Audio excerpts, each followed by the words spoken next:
Kasih kita, panutan kita, teladan kita, baginda Nabi besar Nabi kita Muhammad sallallahu alaihi wasallam serta keluarga besarnya dan seluruh sahabatnya, juga para pengikutnya hingga hari kiamat.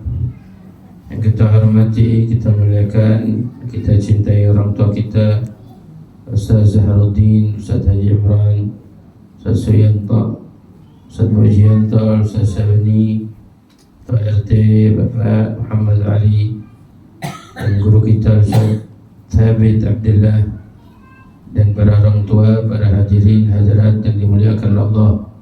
Semoga semua senantiasa Allah beri panjang umur, Allah beri kesehatan, Allah berikan keafiatan, Allah berikan kemudahan dalam setiap urusannya, baik urusan dunia maupun urusan akhirat. Mari sebelum kita melanjutkan kajian kita dalam hadis Nabi, kita niatkan niat menuntut ilmu. Bismillahirrahmanirrahim. Bismillahirrahmanirrahim. Nawaitu at-ta'alluma wat-ta'lima wat-tadhakkura wat-tadhkira wan-naf'a wal-intifa'a wal-ifadata wal-istifadah wal-hatha ala tamassuki bikitabillah sunnati rasulillah wa du'ati ilal khair wa dalalati alal huda ibtigha'a wajhillahi wa mardatihi wa qurbihi wa thawabihi wa jannatihi minhu subhanahu wa ta'ala. Ya Fattah ya Alim, ya Fattah ya Alim, ya Fattah ya Alim, iftah alaina fathan qariba. Subhanaka la ilma lana illa ma 'allamtana innaka antal alimul hakim. Rabbi shrah li sadri wa yassir li amri wa hlul 'uqdatam min lisani yafqahu qawli.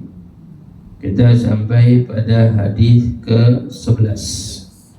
Qala Rasulullah sallallahu alaihi wasallam, thalathatun la turfa'u salatahum fawqa ru'usihim shibran. Rajulun amma qawman wa hum lahu karihun wa imra'atun batat wa zawjuha 'alayha sakhit wa ikhwanu mutasariban. Qala Rasulullah sallallahu alaihi wasallam, bersabda Rasulullah sallallahu alaihi wasallam, thalathatun, tiga hal, la tarfa salatuhum, tiga kelompok atau tiga orang, la tarfa salatuhum, tidak terangkat salatnya, la tarfa salatuhum mu'allaqah ghaira maqbul, masih menggantung salatnya, tidak diterima salatnya. Fauqa ru'usihim shibran, fauqa, di atas, ru'usihim, kepala mereka, shibran, satu jengkal juga enggak terangkat. Shibran itu satu jengkal, ya. Shibran aja enggak terangkat. Jadi salatnya sia-sia, salatnya percuma.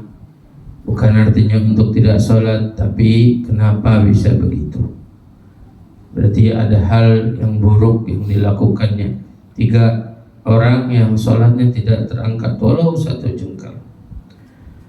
Rajulun amma qauman wa hum lahu karihun. Yang pertama, rajulun, seorang laki-laki, amma qauman, menjadi imam, memimpin sholat kaum, satu kaum itu. Wa hum, dan tapi kaum tersebut, lahu, kepada imam itu, karihun, benci, kesel. Jadi imam sholat yang mana makmumnya semua enggak suka. Imam sholat tapi makmumnya pada benci, pada kesel. Nah, ini menjadikan orang tersebut sholatnya enggak diterima sama Allah, kesian. Kenapa bisa begitu? Nanti disebutkan. Ya. Yang pertama, rajulun amma qauman wa hum lahu karihun. Yang kedua, wa imra'atun batat, wa imra'atu, dan seorang perempuan, artinya istri, batat, tidur di malam hari, menginap di malam hari, tidur. Wa zawjuha 'alaiha, wa zawjuha, dan suaminya, 'alaiha, atasnya, sakhit, marah. murka, kesal. Yang kedua adalah seorang istri yang suaminya marah, ghadib ghaira radin, yang enggak ridha. Ya, suaminya kesal, suaminya murka, seperti itu. Yang ketiga, wa ikhwanu mutasariman, wa ikhwanun, dan dua saudara mutasariman, yang mutaqati'an, yang memutuskan tali silaturahim, ribut, berselisih. Rawahu Ibnu Majah. Hadis ini diriwayatkan oleh Ibnu Majah. Makna hadis ini, anna salat haula la tarfa ila sama wa huwa kinayatun. Maknanya, salat mereka, kelompok ini adalah orang yang salatnya enggak diterima, enggak diangkat ke langit. Satu jengkal juga enggak. Wa huwa kinayatun, itu adalah satu kinayah min adamil qabul, maksudnya salatnya enggak diterima. Itu gambarannya, apa artinya salat enggak diangkat, salatnya enggak diterima sama Allah Ta'ala. Wa qila la yarfa ila Allah raf'al amal shalih, dikatakan tidak diangkat kepada Allah seperti terangkatnya amal soleh. Bal syai'an qalil, jadi salatnya jadi sesuatu yang dikit pahalanya. Ya, artinya ada pendapat ulama mengatakan maknanya tidak diangkat salatnya jadi pahalanya dikit doang deh.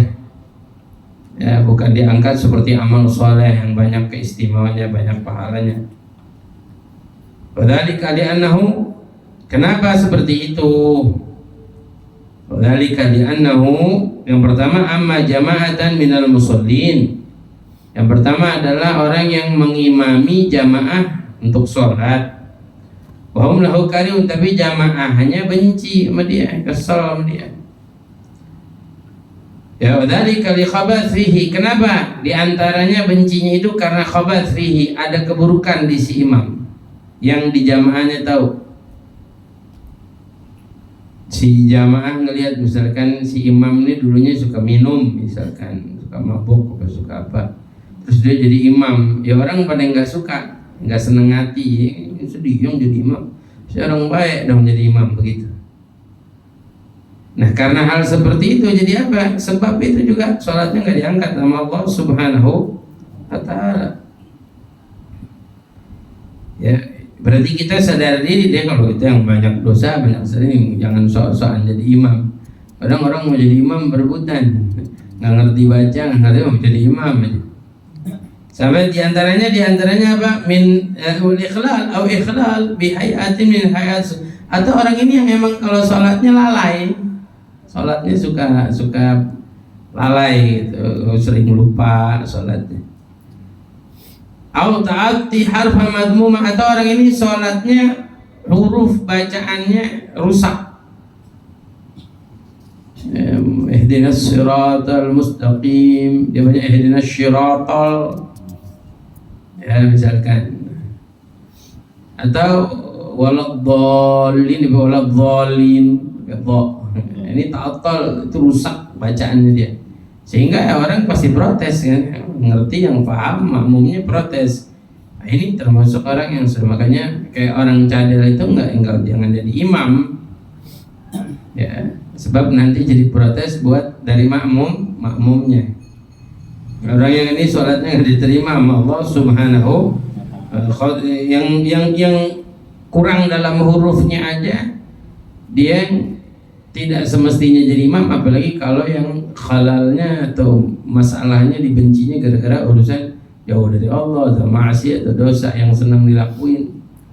Ada yang mau jadi imam tapi tukang godain perempuan jadi imam. Orang ngeliatnya iya dia jadi imam. Ya, orang ngeliat orang ahli maksiat, iya dia. Kenapa mesti dia gitu ya? Wa hum lahu karihun. Ini yang pertama. Yang kedua, wa mar'atun batat, dan seorang istri yang tidur di malam hari, wa zawjuha aliha sakhit, dan suaminya marah. Mungkin pernah ada berselisih suami istri, suaminya kesal marah. Ya, makanya setiap istri kalau bisa sebelum tidur liatin dulu suaminya ngambek apa kagak. Ya, biar sholatnya diterima sama Allah Subhanahu wa Ta'ala. Jangan sampai sebelum tidur suaminya lagi ngambek sama dia. ya nggak ridho, mau kesel, benci, murka, bahaya tuh. Ya, pokoknya ridho suami itu penting bagi setiap istri. Nabi SAW bilang masuk surganya perempuan gampang, ila ta'a zawja shalla khamsaha, kata Nabi. Perempuan kalau dia taat sama suaminya, salat 5 waktu benar, puasa di bulannya, jaga harga dirinya, maka yadkhulul jannah min ayyi babin sya', masuk surga dari pintu mana aja, pilih apa yang kurang. Dulu ada satu perempuan datang ke Rasulullah, ada istri Rasulullah duduk, datang perempuan, ya Rasulullah, engkau diutus buat laki, buat perempuan, bukan cuma buat laki doang, perempuan juga. Artinya Nabi diutus kepada para perempuan. Ya Rasulullah, laki enak pergi jihad, laki bisa sholat Jumat, orang perempuan di rumah aja. Kita juga pengen dapat pahala yang banyak, orang perempuan yang pengen. Nabi SAW senang dengan pertanyaan perempuan ini, bilang ini pertanyaan yang bagus nih. Artinya pertanyaan yang orang itu punya semangat. Ya, orang kalau ditanya nih, Beb, apa yang harus dilakukan? Sholat wajib jaga dulu. Beb, udah sholat yang wajib tambahin dong, apalagi. Enak tuh pertanyaan begitu tuh. Artinya dia mau mengamalkan amalan yang baik. Nabi SAW senang, kata Nabi SAW, sampaikan kepada setiap perempuan. Nabi suruh sampaikan kepada setiap perempuan, baiknya muamalahnya setiap istri kepada suaminya itu terhitung jihad di jalan Allah Ta'ala. Muamalah istri sama suami baik. Kayaknya kalau yang udah jadi istri nih, ibu-ibu misalkan suaminya pulang senyum, biar kata pusing. Suaminya lagi, dianya lagi pusing, istrinya lagi pusing, capek kerjaan rumah banyak, senyum aja, senyum yang rapi, apa yang disenengin sama suaminya, bahagiain mereka para suaminya. Ya orang laki juga jangan banyak ngambek juga. Ya orang lakinya juga pulang-pulang marah-marah melulu. Banyak anak-anak masih belum pada nikah nih. Tapi ntar kalau udah nikah biar tahu ada haknya. Orang suami istri punya haknya di hadapan Allah Subhanahu wa Ta'ala, nggak gampang. Ya, biar kita tuh siap untuk menjalani haknya masing-masing. Dulu ada satu orang datang ke Sayyidina Umar. Orang pengantin baru, berantem lulu sama bininya. Datang ke rumah Sayyidina Umar. Baru nyampe depan pintu rumah Sayyidina Umar, dia dengar dari luar rumah, Sayyidina Umar dalam rumah lagi diomelin sama bininya. Itu bukan Sayyidina Umar bin Khattab. Siapa yang enggak kenal Sayyidina Umar bin Khattab? Kata Nabi SAW, idza salaka Umar fajjan salaka syaitan fajjan akhar. Kalau Sayyidina Umar lewatin satu gang, setan kabur lewatin gang yang lain. Itu saking takutnya setan sama Sayyidina Umar. Sayyidina Umar nih kalau lewat gang sini muter lewat gang sono. Nggak mau ketemu Sayyidina Umar. Tuh Sayyidina Umar saking galaknya, garangnya kalau bahasa kita. Setan aja takut, tapi sama bininya diomelin dulu kan. Iya. Tuh bayangin. Ya, bayangin Sayyidina Umar bin Khattab. Akhirnya ini anak muda pengen nanya nggak jadi. Sayyidina Umar udah keburu keluar nanya, anak muda kenapa? Enggak, saya mau minta tolong, tapi minta tolong apa? Iya, saya tadinya mau nanya, saya punya istri di rumah marah-marah melulu, dompet melulu. Ternyata ente hidup ente lebih parah dari saya. Kata Sayyidina Umar bilang, anak muda, kata Sayyidina Hayah qasirah. Hidup tuh cuma sebentar. Kalau istri kita marah, dia kesel, mungkin dia lelah, dia capek. Dia yang cuciin baju kita tanpa minta upah, dia ngurusin makan kita, ngurusin anak kita. Sayyidina Umar nasihatin. Ya, kita kan nggak tahu, masih suami nggak tahu capeknya istri, yang istri kadang nggak tahu capeknya suami nyari uang dan lain sebagainya. Makanya kita perlu husnul muamalah. Nabi SAW khairukum li ahli wa ana khairukum li ahli. Nabi SAW paling bagus orang di antara kalian tuh yang berbuat baik sama keluarganya, sama istrinya. Dan saya orang yang paling berbuat baik sama istrinya. Itu Nabi SAW. Ya gitu juga pulang jangan bawa urusan gini di luar nih, pusing di luar, jangan bawa rumah enak aja dah. Yang di rumah juga pusingin, ntar dulu. Di dalam Riyadhus Shalihin ada dulu siapa Ummu Aiman, siapa namanya, ada satu sahabat Nabi di Riyadhus Shalihin ada.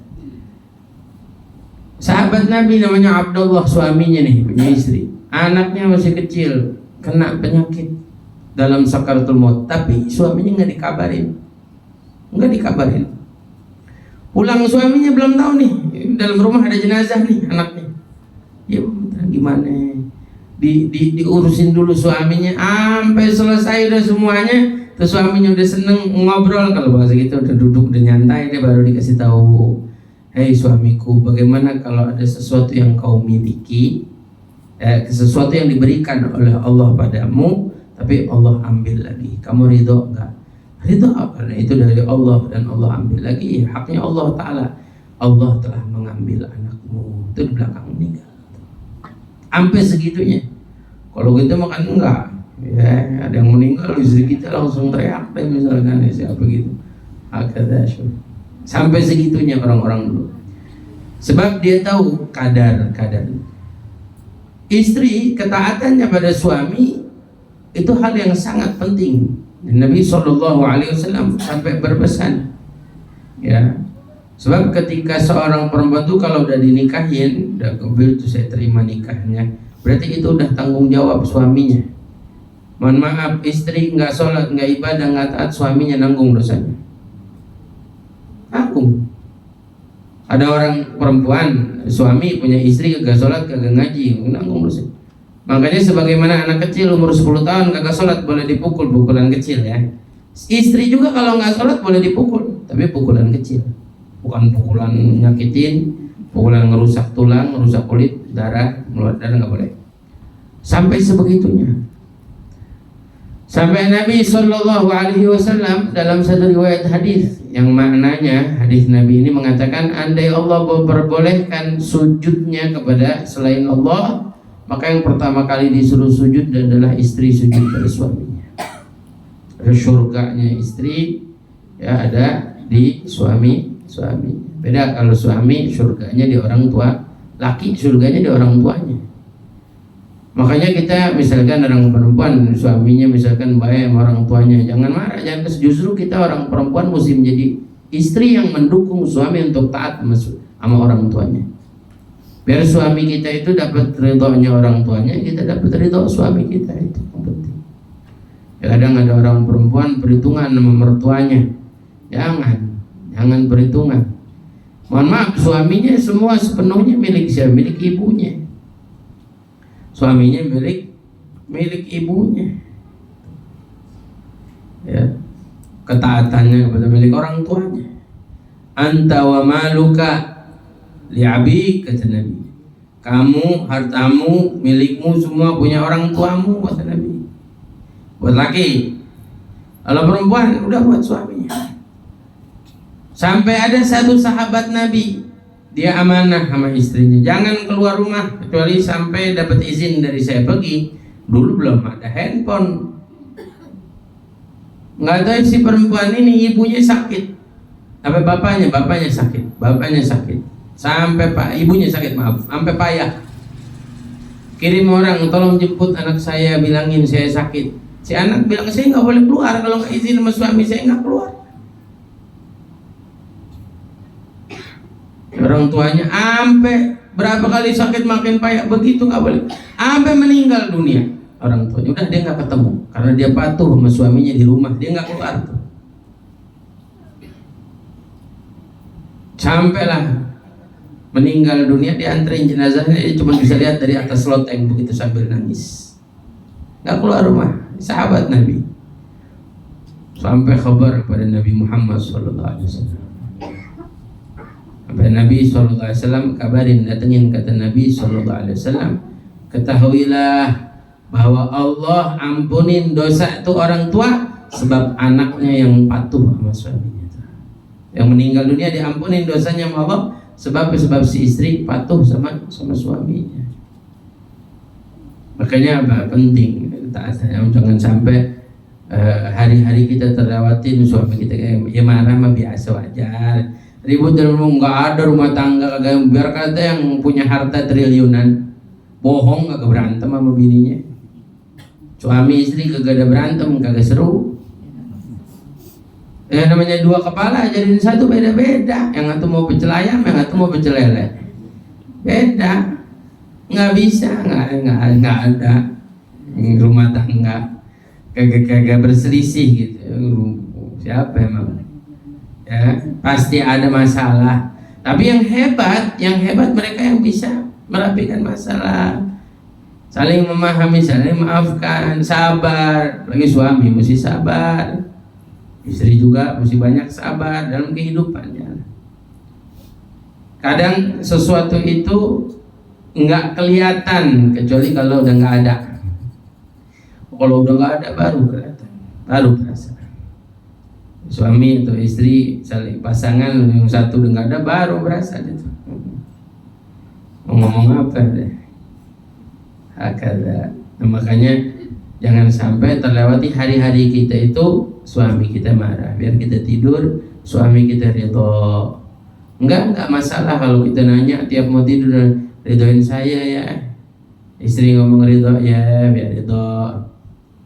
Ya, kalau berantem misalkan suaminya sampai tidur di luar misalkan, gitu dikunciin pintu sama istrinya, ya nggak apa-apa, terus tulis WhatsApp aja gini ngomongnya, kita berantem dulu tapi ridho ya, malam biar tidur gitu, tidur biar jangan sampai sholatnya nggak diterima sama Allah hatta syibran zuh, ya sampai satu jengkal nggak diterima sama Allah Taala. Karena apa? Karena berantem. Subhanallah, kadang ada hal-hal yang baik luar biasa, lu suami istri udah mau cerai, tapi gara-gara hal yang baik ada kebaikan, ada lihat. Kita juga jangan sampai bikin orang jadi cerai. Dulu Habib Alwi bin Muhammad Al-Haddad Empang Bogor itu kerjaannya suka manggil muridnya tuh, murid pengajian di sini, khadimnya yang suka khidmat begitu. Ini ada duit nih, ente muter kampung ya, cariin suami istri yang pada berantem. Lah kenapa ya? Yang suaminya kagak pulang, kagak punya duit. Orang dulu kan udah susah-susah, sampai kagak punya duit, kagak pulang. Kata Habib Alwi, ini duit kasihin istrinya, kasihan. Jangan bilang dari saya, bilang dari suaminya. Padahal istrinya bukan, keluarganya bukan, tapi lihat orang dulu begitu, islah datil bain, selalu memperbaiki keadaan orang yang berselisih. Kalau gitu mau enggak, tetangga kita mau cerai, wah, biar ribut dong, biar cerai sekalian, biar seru. Orang-orang soleh dulu nggak ada datang ke orang soleh yang ngeribut suami istri, pasti didamain supaya jangan sampai ribut, jangan sampai pisah. Hakada. Ya, suami istri jangan sampai marah, jangan sampai. Oh hebat, dulu Nabi SAW sering kita dengar cerita akhlaknya Nabi. Nabi SAW pulang terlambat, Sayyidah Aisyah udah ngunci pintu. Nabi SAW ngetoknya pelan, sampai gak kedengeran ngetoknya, juga pelan takut ganggu, tapi pengen masuk, tapi sampai Nabi SAW rebah ada di luar, nggak marah, nggak kesel. Kok itu kan sekarang pintu kagak dibukain, ya 5 menit deh kurang lebih. Ya kan kadang-kadang orang laki nggak tahu yang di dalam istri lagi masak, lagi repot, cepat buka, bingung mau ninggalinnya, bingung. Orang masih belum matang, ntar tinggalin angus, tumping apa-apa, ya kan? Dan Nabi SAW nggak dibukain, Nabi tidur di depan pintu. Ternyata apa? Saking romantisnya Nabi di belakang pintu, ternyata Sayyidah Aisyah juga nungguin sampai tidur di belakang pintu. Jadi cuman kayak hijab pintu Rasulullah di sini, Sayyidah Aisyah di sini. Indah kehidupan Nabi Sallallahu Alaihi Wasallam. Nggak ada cerita Nabi Sallallahu Alaihi Wasallam berantem apa ini, nggak ada. Ya, ada. Nah yang ketiga, wa ikhwan mutasariman. Nah ini juga saudara yang berselisih, yang berantem. Wa ikhwan minan nasab au din, saudara dari segi nasab, berarti saudara kandung atau saudara dalam agama, ya kaum muslimin berantem, teman sama temen nih, anak sekolahan berantem berdua, sholatnya apa? Jadi nggak diterima sama Allah Taala, pemutusin tali silaturahim. Makanya orang yang mutusin silaturahim mal'un walau mata jauh fil Ka'bah, orang mutusin tali silaturahim dilaknat oleh Allah walaupun meninggal dunia di tengah Ka'bah. Walaupun lagi tawaf tapi dia mutusin tali silaturahim sama saudaranya, nggak akur, dia ribut, dia berselisih, dilaknat sama Allah walaupun meninggalnya di tengah Ka'bah. Makanya hal yang ketiga ini yang menjadikan orang sholatnya nggak diterima, orang yang mutusin tali silaturahim, saudaranya berselisih, dia berantem. Ikhwan mutaqati'an fi ghairi dzatillah. Makanya kita perlu perhatian, berarti hal-hal yang harus kita hindarkan. Apa belajar dari hadis ini? Al-hath ala sulh wa tahabbub wa tawad fillah. Dari 3 hadis ini nih kita bisa pahamin imam tapi nggak disukain makmumnya. Suami marah sama istrinya. Istri yang dimarahin, yang suaminya nggak ridho, marah. Ketiga, saudara sama saudaranya ribut. Hadis ini Rasulullah suruh kita biar akur, sulh, perbaikin hubungan kita, muamalah kita. Yang memang jadi imam, perbaikin muamalah sama makmum. Gimana jadi orang yang akhlaknya baik, yang diterima sama makmum dalam segi bacaannya juga. Kemudian istri perbaikin hubungannya sama suami, begitu juga saudara sama saudaranya. Perbaikin hubungan yang baik. Jangan sampai rusak hubungannya, rusak ibadahnya, rusak sholatnya, sian. Berarti kan ini peringatan banget, dan sampai segitunya loh. Orang yang berselisih, istri yang suaminya ngambek sama imam yang gak disukai sama makmumnya, sampai segitunya, sampai sholatnya kan, berarti kan perkara yang berat ini, besar. Ini bukan perkara remeh. Makanya kita berdoa. Kemudian hadis ini ngajak had ala taati zawjuha. Hadis ini membimbing kita, mengajarkan kita khususnya istri untuk taat kepada suaminya. Kemudian yang ketiga, wuqu'u tsalatsa wa hum alladziina amma yakrahuna. Walati batat, jangan sampai kita jatuh, kata Nabi, dalam 3 hal ini. Maksudnya, kata ulama, apa makna hadis ini? Rasulullah mengatakan jangan sampai kita jatuh dalam 3 perkara ini, sehingga apa, kita melanggar syariat dan sholat kita ditolak oleh Allah Subhanahu wa ta'ala, nggak diterima. Kemudian yang terakhir, tawaqquf alaihim ala qabul, berhenti penerimaan ibadah kita, sholat kita, ketika kita melakukan akhlak yang buruk. Jadi sifat buruk, akhlak buruk, perilaku buruk itu bisa menjadikan amal-amal kita juga tertolak. Ya, Rasulullah pengen kita baik, sempurna, ibadah kita diterima sama Allah Subhanahu.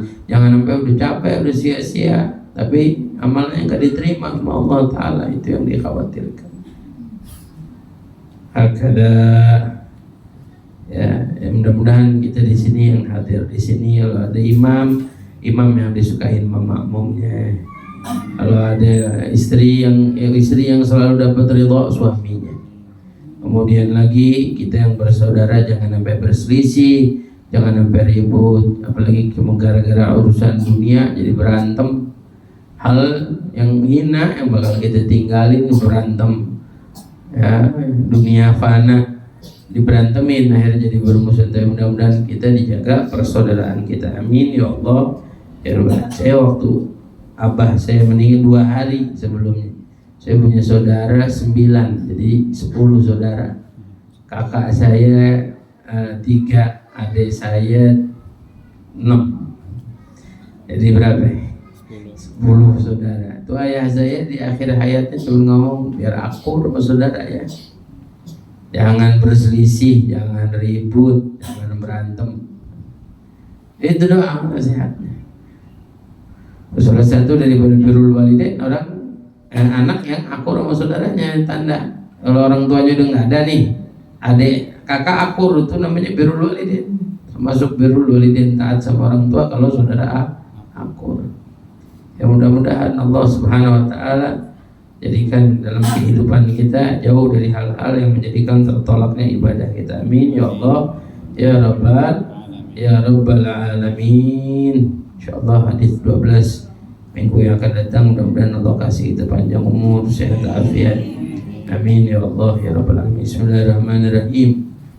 Alhamdulillahirabbil alamin. Allahumma shalli wa sallim ala sayyidina Muhammadin wa ala alihi wa sahbihi ajma'in. Wa lamma nadhama al-fikru min dararil awsabil muhammadiyyati wujuda